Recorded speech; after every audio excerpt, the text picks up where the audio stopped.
यहाँ जो सत्संग में सभी उपस्थित मन के भाव सभी के कि ये दातार, ये परमात्मा, ये निराकार, जो भी नाम से हम संबोधित करते हैं, जहाँ पे भी एक मन का विश्वास, ये आस्था, ये एक आइडेंटिटी, ये सत्य जो हमेशा से सच था और सच रहेगा, आज भी सच है, जो समय के साथ बदलता नहीं, जो परिस्थितियों के साथ बढ़ता घटता नहीं, इसकी कोई शुरुआत नहीं, इसका कोई अंत नहीं।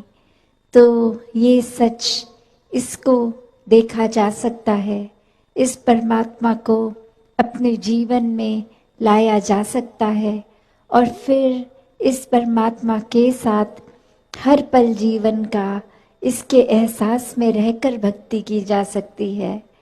तो ये एक भाव मन के भक्तों के हमेशा से जो रहे कि कोई भी इस संसार में इंसान है तो ये आत्मा उस इंसान की पीड़ित है और इस आत्मा को एक आनंद सुकून मिलना है तो परमात्मा के साथ मिलकर ही ये आत्मा निराकार की अंश जब अपने परम स्रोत में जाएगी तो ही एक तत्व एक इस्टेब्लिश होगा और ये एक मिक वाली अवस्था, ये एक हो जाने वाली अवस्था।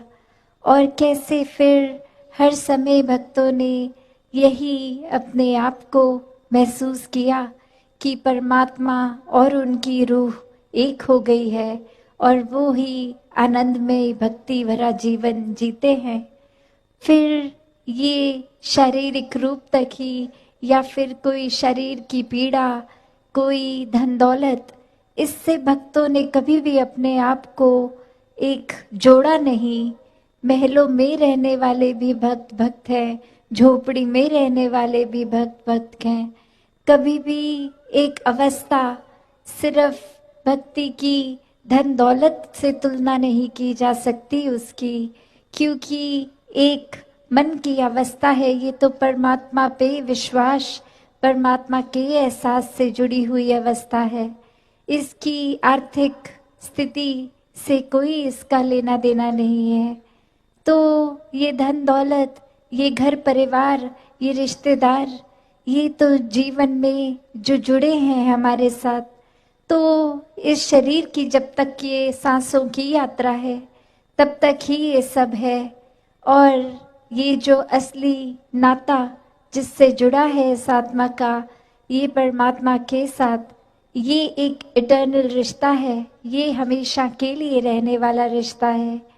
ऐसे ही अगर हम एक कोई धर्म ग्रंथ खोल के देखें तो बात यही समझाई जाती है कि 84 लाख योनियों के बाद मनुष्य जन्म मिला है और ये आत्मा हर बार शरीर बदल बदल के अपने ही शरीर में इतनी कंफ्यूज होकर उसी को सच मान लेती है और इंसानी जन्म में भी फिर ये मायावी रूप जो भी आंख देखती है उसको सच मानकर एक अपने जीवन को फिर इन कार्यों की ओर ही इतना ज़्यादा व्यस्त कर लेते हैं कि परमात्मा के लिए फिर मन को समय नहीं मिलता। और अगर हम वाकई ही हर दुनियावी चीज़ से जुड़ते जाएंगे तो फिर ये उतार चढ़ाव बना रहेगा, ये मन में सुकूनदायक नहीं होगी, क्योंकि कोई चीज़ किसी समय के लिए तो सुख देती है, फिर वही चीज़ एक दुख का कारण बन जाती है। तो कैसे हर समय का अगर सुख चाहिए तो फिर ये परिस्थिति से जुड़े ना जुड़े, पर ये परमात्मा की ओर जिन्होंने अपना मुख रखा, विश्वास रखा, वो हर परिस्थिति से बहुत ही सहजता से सुकून में निकल जाते हैं। जैसे ये जगह का नाम भी शांतिपुर है, तो शांति कैसी शांति? ऐसी शांति जो पल भर में है, पल में नहीं है, या हमेशा के लिए चैन सुकून वाली शांति। तो संतों ने एक बहुत ही सरल रास्ता बताया है हमेशा के लिए शांति प्राप्त करने का, और वो यही है कि परमात्मा से जुड़ो, परमात्मा के एहसास में अपनी सोच को रखो।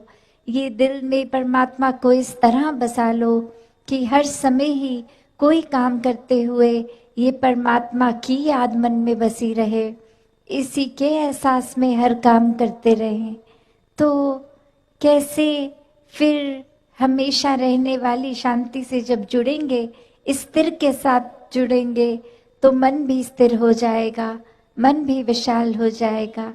और ये शांति फिर वही अवस्था, जैसे अक्सर आप सभी ने गौतम बुद्ध जी की वो कहानी बहुत बार सुनी कि कोई व्यक्ति आता था और उनके ऊपर थूक के चले जाता था, और उनके मन की शांति, ये उनके मन में टॉलरेंस इतनी कि वो अपनी अंदर से अवस्था को बिगड़ने नहीं देते थे।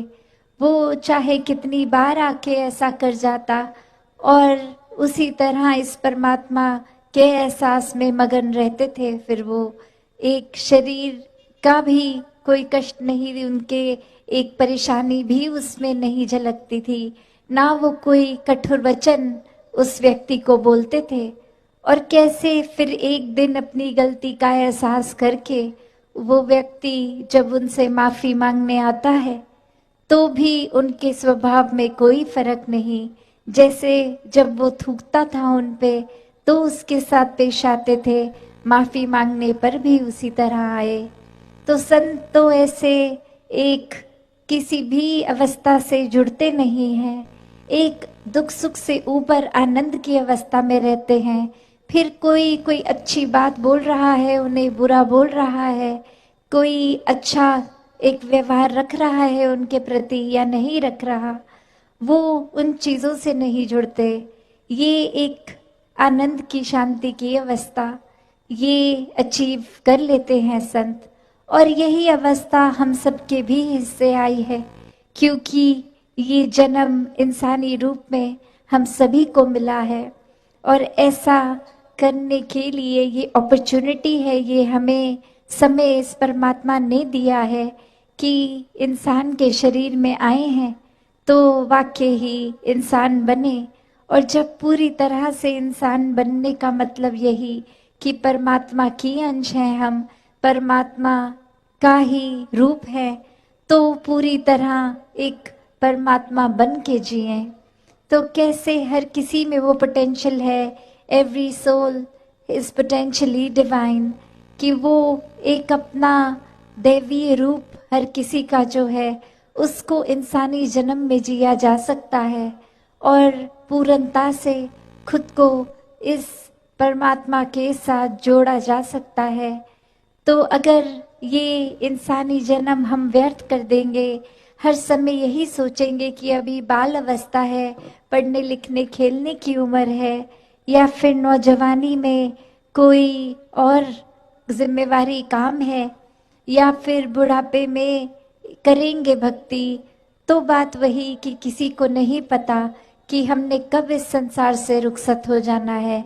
तो बात वही कि एक समय की इंतज़ार ना करें, भक्ति अभी से आज से शुरू करी जा सकती है। इस परमात्मा से जितना गहरा नाता बनाएंगे, हमारे सारे सांसारिक कार्य, सब जिम्मेवारियां, वो भी बहुत ही सहजता से स्वाभाविक रूप से निभ जाएंगी, एक उसको अच्छे से निभा लेंगे। और प्राथमिकता फिर भी परमात्मा अगर है तो, वरना तो ये जिम्मेवारियां निभाते निभाते वो जिम्मेवारियों को हम बोझ भी समझ लेते हैं। ये भूल जाते हैं कि ये जिम्मेवारियां, ये परिवार, ये भी तो परमात्मा का ही आशीर्वाद है। जब हम उस इक्वेशन से परमात्मा को निकाल लेंगे तो सब बोझ लगता है। कभी कभी तो मानसिक तनाव भी ऐसा आ जाता है कि हम खुद को ही बोझ अपने ऊपर समझ लेते हैं। तो वही बात संतों ने हमेशा समझाई, आज भी समझाते हैं कि जितना इस निराकार से, इस परमात्मा से जुड़ेंगे, इसको हर समय पहले ब्रह्म ज्ञान द्वारा इसको देखकर फिर इसमें विश्वास होगा, और फिर इस परमात्मा से प्यार होगा, और फिर ये प्रेमा भक्ति